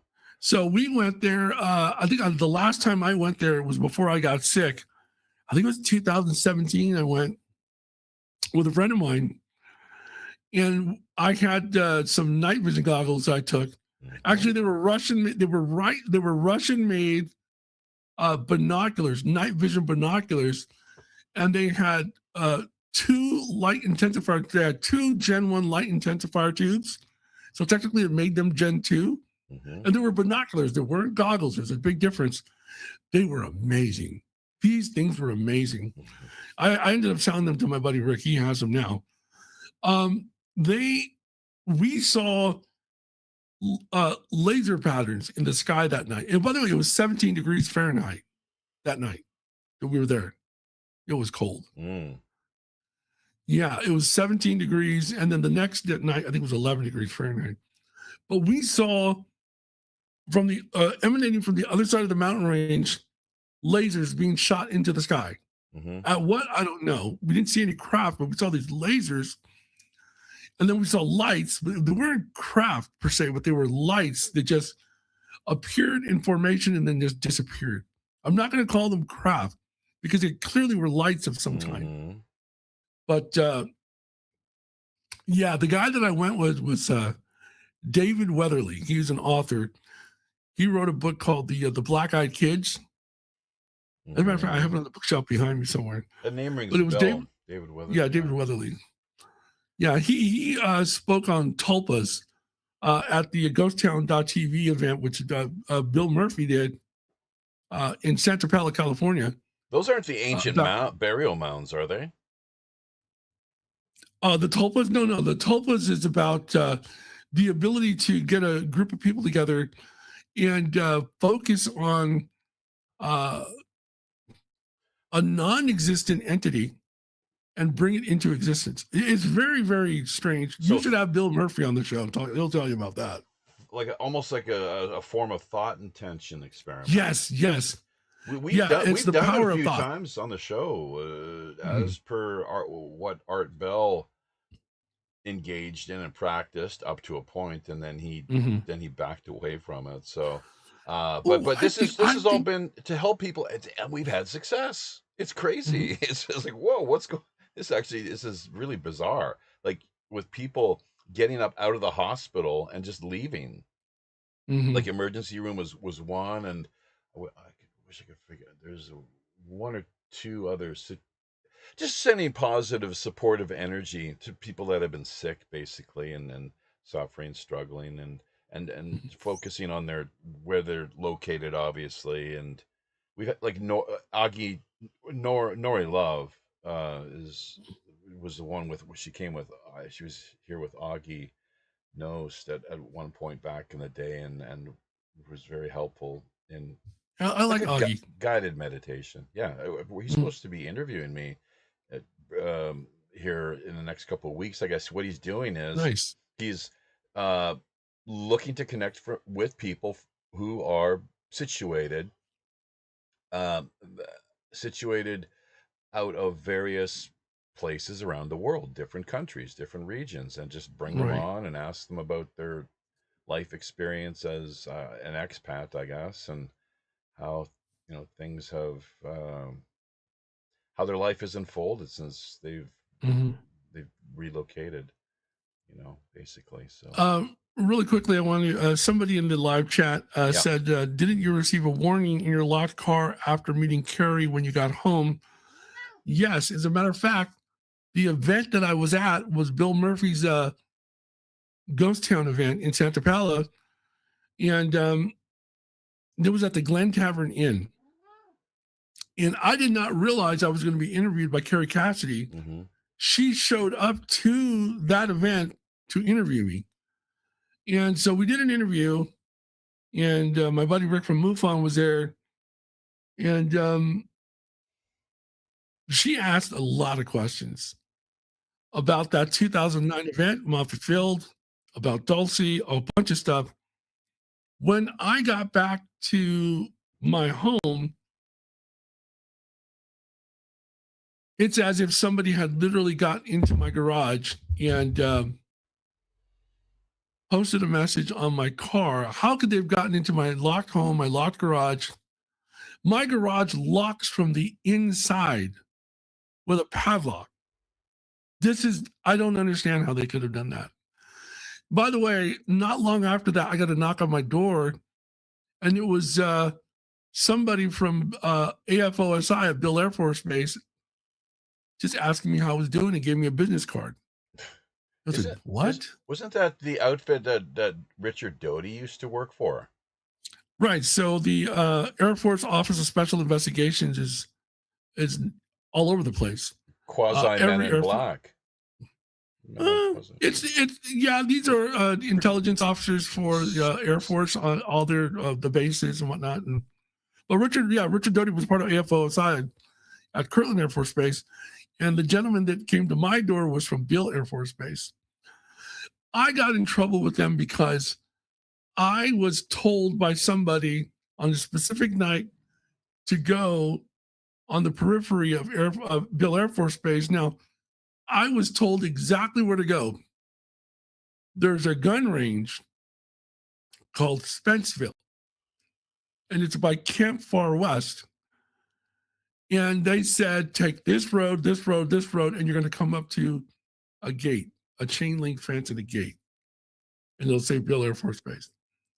And they told me to watch from that location, and I did. I turned my car off, powered down my phone, anything with power, it was off. And then I was able to witness what I was told was re-entry of that X-37B. Was it? I don't know, but I did see something come in. I had binoculars, astronomical binoculars, good for viewing at night and daytime. They were fine. And you went by yourself in doing this? No, I actually went with somebody else. There was one other person with me. Probably want to go with a couple people. Yeah, there was one other person with me. And it was not long after that where I got another visit. And this time, hard drives of mine went missing. Really? A couple of hard drives, 2 external drives and 1 internal drive gone. From your workplace? My house. Where you are? My house. Where you are now? My office in my house. Yeah, not in this room. This is my bedroom. What the hell? But over in my office. Yeah. How does that happen? I don't know. Do you have surveillance cameras in place? No, not at that time. I didn't know. But now there's house security, I guess, maybe without going into exactly. Maybe. So hey, but just going back, a bit of a callback. You mentioned your health issues. I'm guessing now. Thyroid. I'm guessing thyroid. No. Okay, I'm totally wrong. Yeah. I had a sinus infection in 2019 in August. I had a sinus infection, and 48 hours later, I was in the ICU. So there's a scar on my neck. I was in the ICU for 3 months, almost 4 months. Oh, wow. Fighting for my life. And then I spent another 2.5 months in the rapid response unit and then the physical therapy recovery area. I had something called GBS, Guillain-Barré syndrome. Whoa. And that's vaccine related quite often, is what we hear about. Right. Yeah. For instance, they told me for the rest of my life, I can never take a flu shot ever again. Like I can't get a flu shot. I'll just not do it. You have done this in the past though. Well, I had the normal vaccinations that little kids get when you go to school and stuff. That was about it. I never even wanted to go get a flu shot. Right. But what happened was the sinus infection, my immune system, instead of attacking the infection, it attacked my nervous system. Jeez. And our nerves have a little fatty layer, protective fatty layer around them. Well, the immune system ate that away. And then my vagus nerve, which is what we all need for our breathing motion, our ability to swallow and speak. Within 48 hours, I was paralyzed from the neck down for the next 2 years. I couldn't move, nor could I speak. What year was this? 2019. August. It was middle of August 2019. God. So the Lincoln Fire Department had to carry me up the stairs on a stretcher when they brought me home from the hospital. Jeez. I fought to come home. They wanted to keep me there, and I fought. After 6 months, I said no. I would stare up at the ceiling tiles every day, unable to move. Finally, I was able to scribble with one of my hands, and I said, I want to go home. As a matter of fact, my youngest son didn't want me to come. He wanted me to remain in their care. But anyway, I got home. And that's amazing. The good news is that when I got sick, I had just purchased Bitcoin and Litecoin and Ethereum. Mm-hmm. So while I was in the hospital, it blew up. And it was a good thing that happened, because when I came home from the hospital, I had no job. My job that I had at this one company ended, and I had to burn up through all of my savings to pay the mortgage for a couple of years until I finally was able to speak again. And because it's devastating. And by the way, the level of Guillain-Barré syndrome that I got, they said it had a 98% mortality rate. Oh my God. So I was very lucky to survive. And guess what? The month that I left the hospital was the month that COVID hit the United States. So the doctor said, had I stayed in the hospital, because I was on the ventilator the entire time I was there, I was on the ventilator. That's what the scar is. They said, had I stayed in the hospital, that I would have died from COVID. Well, people were dying at that hospital of COVID. look, I'm not one of those anti-vaxxers, vaxxers, whatever. I don't get into all that.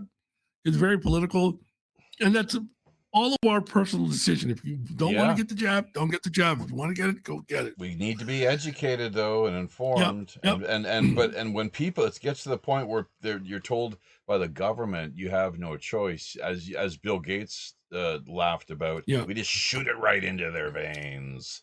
When it gets to that point, it's like, wait a minute, isn't it funny that just a few years before COVID, what was Bill Gates doing at a TED Talk? He literally was talking about, potentially one day there could be a pandemic and everybody's going to be sequestered. Massive and population reduction. He's got well, now and that look we know at his family. What's his that too, and his family. His family they're long, like multi-generational eugenicists. And the Epstein thing. I did a ChatGPT search, just yesterday regarding this whole matter. It came up in the course of our little back and forth. The satanic technology, the satanic kind of interlocutor. They say that it is. They say in the Bible, it's like, yeah, well, Satan's kind of like this lawyer kind of. They say the devil's advocate, right? So. There you go. But it's like, well, Epstein and Gates, well, yeah, but not really. It's like, yeah. It's like, that's just, but the standard sort of the way that they try to frame things. And it's funny because by nature, I'm a conspiracy theorist. And also I'm a libertarian. I consider myself, I exist on my own little island, and I like to live by my own rules, right? Like, here's the thing. Sure. I just feel that many of us in the believer sphere, right? We are owed an apology. Yeah, they owe us an apology because many of the things that we have been saying for decades is now, coming through to fruition. It's true. The difference it's true these days, typically the difference between a conspiracy theory and a conspiracy fact. It's typically, it's usually about just a few months. Yeah.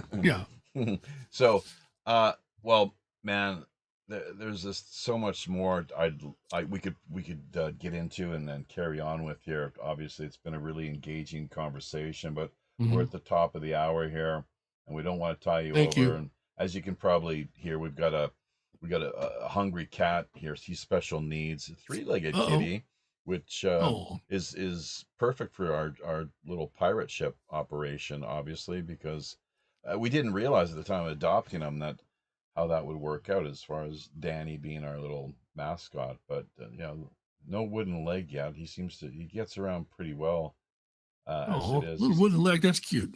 Yeah. The wife has fun with. She's an animator of sorts, so as you can just imagine, how that all plays out. Well, the only animation that I ever saw about a cat was way back in the 1980s called Fritz the Cat. That's all that. It was like R-rated, I think, was it not? Yeah, I saw. Yeah, I went to one of those artsy theaters downtown San Jose with my fiance at the time. We saw Heavy Metal and Fritz the Cat. Oh, geez, yeah, Heavy Metal. What a great! That was the classic. Yeah. So, but hey, let's give a shout out as well too. There's been a whole number of folks here that did engage us here via Facebook, YouTube, and elsewhere, along with all the lurkers who would, we encourage you to sign in, folks. You're not able to have your voices heard if that's not the case. So just going to try to give them their props before. Absolutely. Now it's UFO Currents pretty much on almost every platform. Not minds.com, I don't think, not yet at least. So try to give them a shot. Look, see what they have to offer. We're pretty happy with nice. Minds. They've been, with their free speech approach and open sourced philosophy that they embrace. Doug Dern, Bill Murphy, Mark of Rodriguez Productions, Brent Luder, who else? Kristen Latour, who we Brett, I know Brett. Yeah, Brett Luder. Christian. Yeah, he's a great author and speaker. Well, maybe we should get him booked then. We're all, Oh yeah, you gotta have Brett. we've been scaling things back here basically because of a number of things. Lack of donations is one, honestly, and it's really kind of odd too, because in the purchase of merchandise, which there's been a little bit more movement on the last little while. Thankfully, people expressing an interest, so we're happy to have that be the case. But half of everything that we do manage to generate goes directly back to charity. Who else does that? It's like, and hashtag WWRHD. What would Robin Hood do? Alex Jones, Tim Pool, all these big shots, Candace Owens, CNN. I mean, why don't they? And so maybe they do it quietly on the side. I have no idea, but it's something we encourage people to reflect upon and consider. Right. We've got 16, so it's a total of basically, like, we have over 25 people that have taken the time, made the effort to engage the content here. Thomas Pascal, Mind Bilge, Lala Bright. You probably know Lala. I bet you talked to her. Facebook. I know Lala from Facebook. Yep. Michael T. Lida, John Paul Otten. I wonder if he's still based out of South Africa or not. Jane Fair, always a big supporter of the show. Robert Sandich. I believe Lala does a face painting. She does really cool face painting. Yeah, she does. That's right. And her and her partner actually are. They've witnessed some pretty, out of this world phenomenon. Actually, from what they we had them on the show a couple of years ago, and orbs and ghostly kind of poltergeist type phenomenon taking place in the house. So I'd be remiss if I didn't mention this, but Bill Murphy, you should have him on the show. He has a website called ghosttown.tv. Ghosttown.tv. He's done 4 films, documentaries. The one that I really like is The Stanley Effect. So you remember The Shining? Yeah. So the Stanley Hotel. He actually did some incredible work there. You got to see that. Stanley Kubrick. Mm-hmm. So it's a double entendre, perhaps. And Jay Widener, I know, has taken a keen interest in that area as well too. Yeah. Has their work, have they collaborated to any extent? Well, they both spoke at my conference. So Jay Widener and Bill Murphy both spoke at the UFO Paranormal Summit, the conference that I did, where I had George Norrie and all these people speak and attend. So they go back, yeah. Oh, so you actually put together your own conference then at some point back in the day? I only did it once, and we had people from South Africa, France, Mexico, Argentina. Literally, we had people from all over the world. Australia. We sold out. But it was Father's Day weekend, so that Sunday was Father's Day. So Saturday was big, but on the Sunday it kind of dwindled a little bit. But every ticket sold, and we did pretty good. It was a great event. It was a great event. Excellent, good to hear. Just muting ourselves out here because we got a hungry cat that if we don't get to in a few moments here, he's going to chew our. Well, thank you for having me on. Thank you for having me on, Jeff. Yeah, it's been. We'll have to do it again, and it's been a real pleasure, and we've learned so much about you and your story. We knew about UFO Highway, your work that you did in that capacity for some time, but this backstory is really. Have you thought of a biography? Perhaps, like you've gone through so much. It's great. You really have to do a biography. Well, I wrote about myself in UFO Nexus. So in UFO Nexus, I did write a little bit about myself. And on UFO Currents, you're blogging pretty much. Like, how regularly do you blog? Because we looked over some of the content there, and it was top notch. The last article that I wrote was in May. It was on disclosure. And then I wrote in January about I had dinner with Eric von Daniken and Philip Copens, both who have passed away. Rest in peace. I spoke at the Paradigm Symposium in Minneapolis, and that's where I had dinner with Eric von Daniken. But I used to write a lot. Like I want to say at least 3-4 times a month, I would put out an article. But because I was working on building up my school, Ethereal Sciences Academy, that and I was reinventing ghost hunter apps. I filed 2 provisional patents last year. It pulled me away from writing, but guess what?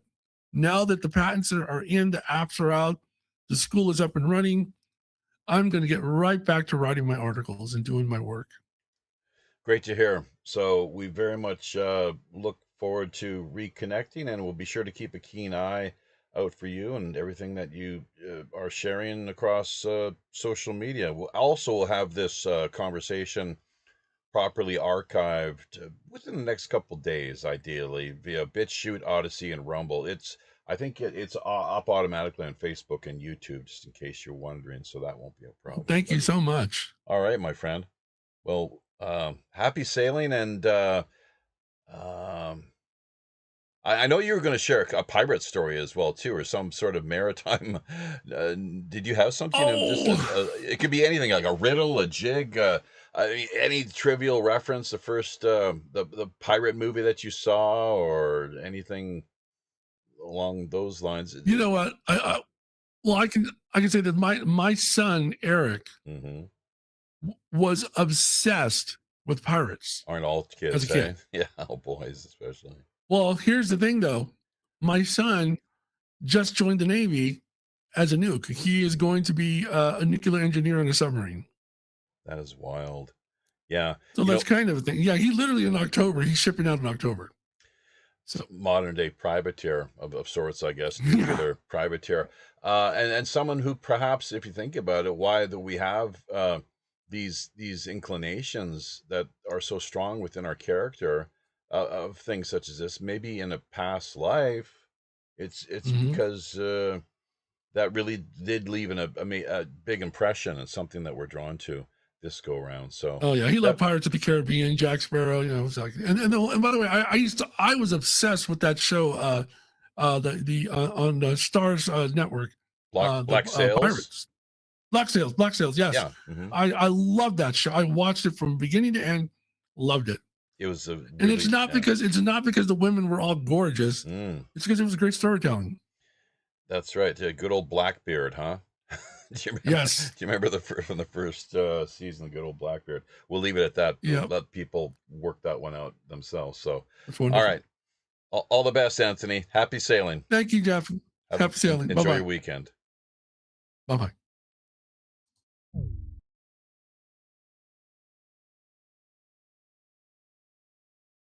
Whoops. There we go. We muted out the wrong channel. So, yeah. Anthony is on out the door, and that about does it for another weekly edition of Pirate Radio Podcasts. I'm really blown away, actually, by what he managed to deliver, frankly, and all of the areas that he covered, and the backstory that he provided to so many of his life's experiences that, frankly, we had no idea of, and we're guessing listeners that have tuned in and taken the time to be a part of things, they probably learned a thing or two as well. So, but now we've got some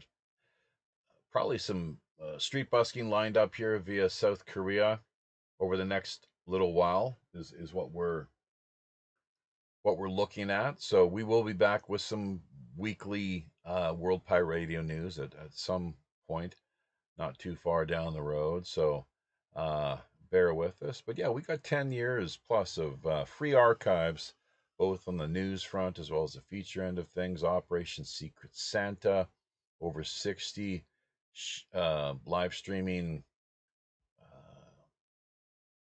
late night in Korea segments that we produced. And if you value what you hear, obviously, think about hitting us up through Patreon, PayPal, pirate1radio@protonmail.com is our email address. Also, if you have any show suggestions or guest ideas, that's the way to do things. We've got, merch up for grabs as well, and always open to the digital end of things too, as far as public support is concerned. Liking, commenting, sharing, remembering to hit subscription notification buttons, passing word on to your friends, family, and co-workers. Did we miss anything? Hopefully not. So one thing, just looking here at our screen, that we did overlook, unfortunately, something that we had promised to play and to share, is this little promo blurb, actually, that Anthony put together in support of UFO Highway 2.0, revisiting the hidden expanse. So let's check this out before we cue up our outro and basically take it from there. So let's see if we can get our outro ready to go as well, and we will be off to the races. Yes, indeed. There we go. So as long as everything is cooperative, should be smooth sailing from here on out. On behalf of Captain Long John Sinclair and all the rest of the crew here down in Skullport Harbor, until we meet again via these high, often all too intrepid digital seas, I'm your host, as always, the Robin Hood's Chief Communications Officer, Jaffe Ryder, reminding you, as always, to keep your ear to the ground and eyes to the sky. Own the book that has unraveled and shaken the UFO and alien research establishment to its core. Already called an incredible book and an incredible story by George Noory of Coast to Coast AM, UFO Highway offers the most explosive look at the most infamous underground base in the world, Dulce. Critically acclaimed author and researcher Anthony F. Sanchez breaks down the secret underground base and gives readers the innermost glimpse of the secretive military-industrial complex and the forbidden alien agenda. Learn how Sanchez explains the origins of humanity with startling proof, detailing how off-world intervention has been the cause for humanity's rapid and exponential growth in technology. As time draws down, are you prepared for the truth? Order this incredible eye-opening book today at www.ufohighway.com. That's www.ufohighway.com.